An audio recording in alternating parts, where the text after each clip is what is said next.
What is going on, you guys? My name is Rage, and we are back today with a review of Dr. Voodoo, Marvel Strike Force's newest character joining the battle here. He's going to be definitely giving city heroes a taste of their own medicine. As you can see, what he's going to be bringing to the table is high health and resistance. He's going to be seen as the main healer for his fellow Dark Hunter allies team. And as well, he has high survivability in battle and has the opportunity to actually ignore enemy death proofs. On top of that, they are going to be a war meta team. So as part of that bonus, he's going to be generating ability energy for his fellow Dark Hunter allies. That being said, with every one of these new characters coming out, you know, we always want to take full advantage of the promotion here, being the red stars. There's going to be an increase in 15% chance just pulling him. And as well, you can see he's actually coming in the Heroes Haunting event campaign starting in March 10th. So just a couple weeks from now, but these are always some of the best free-to-play farming events for character shards. So you bet we're going to take full advantage of that. I'll be making a separate video in terms of any kind of guidance and advice as you guys progress there. We'll also take a look at his kit overall today and recommendations of any T4s potentially if you guys are planning on bringing them up. But keep in mind as well, the Dark Hunters team and as well as Web Warriors, they're the two teams that are going to be required to get through the first event that's going to be involved in the Scourge relating to the unlock of the legendary horseman required for Apocalypse. So definitely going to be mindful of, because this could be a character that can help us later on. As you can see, I've been saving up the red stars quite a bit here because there hasn't been a lot of for me personally, characters that are worth investing in terms of using these. But you know, Dr. Voodoo is definitely going to add some value right here. Even though his team is a part of war, I do believe he has a very strong kit, and we'll take a look more closely in detail. But today, just standard, I'm going to still budget the 5 to 10 red stars, see how we do. Always for me, I always aim to have either a 2 or 3 red. So let's see how our luck is doing today.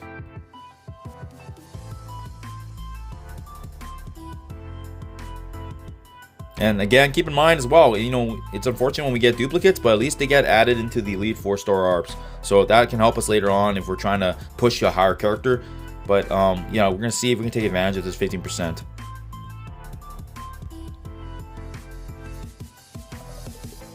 So far no luck, but at least we're getting a couple blues there, again adding to the duplicates.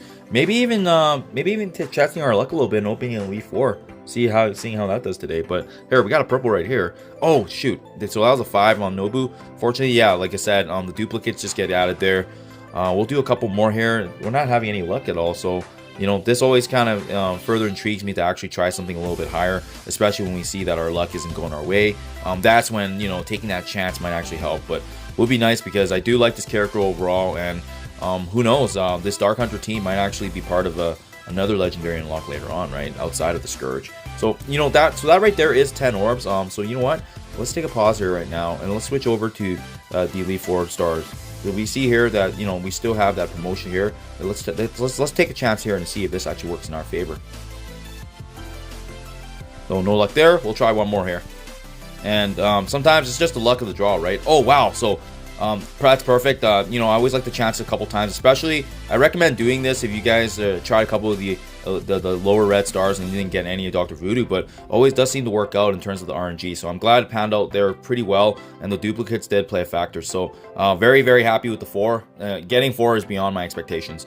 That being said, you guys, let's take a look at his kit overall as well as the T4 recommendations for this new team here. Staff Blast is his basic attack. It's very unique in the sense that you don't see a lot of basic attacks in the game where there's actually a heal involved. So, you know, it seems pretty standard here, but the moment it gets to level 4, you can see by him attacking, he actually does heal up his fellow Dark Hunters by 5% of his max health. And then as well, he's also going to be able to transfer 1 death proof from the primary target to himself. So he can actually almost kind of steal that death proof from another enemy, which is very, very useful. And then lastly, by T4ing, you actually get an additional 3% healing on top of the 5%. So if you guys are planning to use this character as the main healer for the Dark Hunters, I definitely think this T4 is very notable.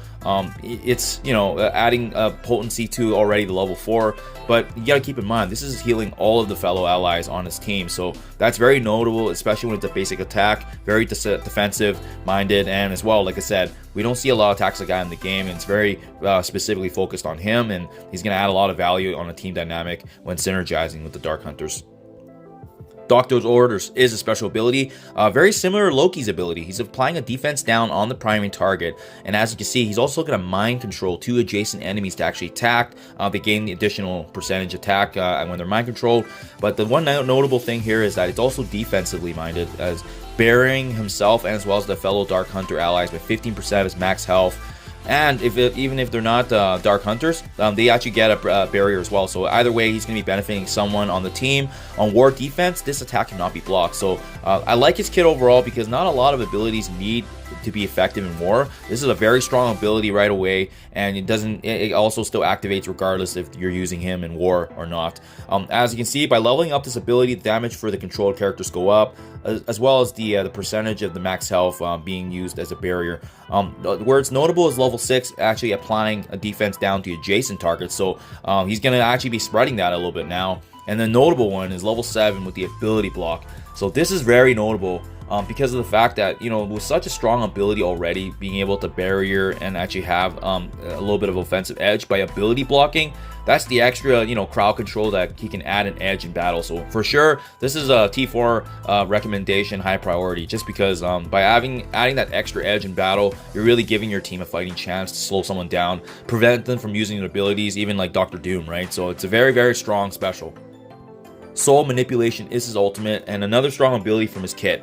Being able to steal 5% from all the enemies and redistributing it, 50% of that back to his fellow Dark Hunter allies. And yes, this actually does bypass block heal. So that means it's very similar to Minerva's ability, where it doesn't matter if they have heal block on them, she's going to bypass and heal. And as well, on top of that, what does it a little bit better here is actually he cleanses negative conditions as well, and ignores the death proof. So very, very strong ability here, you guys. As you level this ability up, the health percentage goes up, redistribution also goes up. In war defense, there's actually immunity that's going to be applied to the rest of the Mystic allies. So this actually would include non-Dark Hunters. Very, very effective, adds value for those characters that are not Dark Hunter teams involved. As you can see, by leveling up even more, you're actually going to be fully able to strip away all negative conditions and adding a maximal the percentage steal. So this is a no-brainer as well. This is a very, very powerful ultimate ability because, you know, anytime you have an ability that can actually steal raw percentage, it doesn't matter where they are in the game, it's going to scale with how powerful the enemies are, and that's very, very effective. It's a very unfortunate that this ability is only for his fellow Dark Hunter allies for redistribution, but the good news is that this is a very strong ability even if it's not in war, because you can actually use this in Dark Dimension where all the health pools are actually scaled effectively. Same with Raid. So for that reason, this makes him a very strong character overall, and he's going to be slotting in that Mystic roster that we have being able to get used. But you can see here he's part of the global, so you can still use him for Dark Dimension if you guys are looking at it, but he's going to add a lot of value because of that strong kit he has. And keep in mind as well his basic heals if you're using it with the fellow Dark Hunters, and the barrier that he also provides to non-Dark Hunter allies. So for that reason, he's going to have a lot of mileage in the game.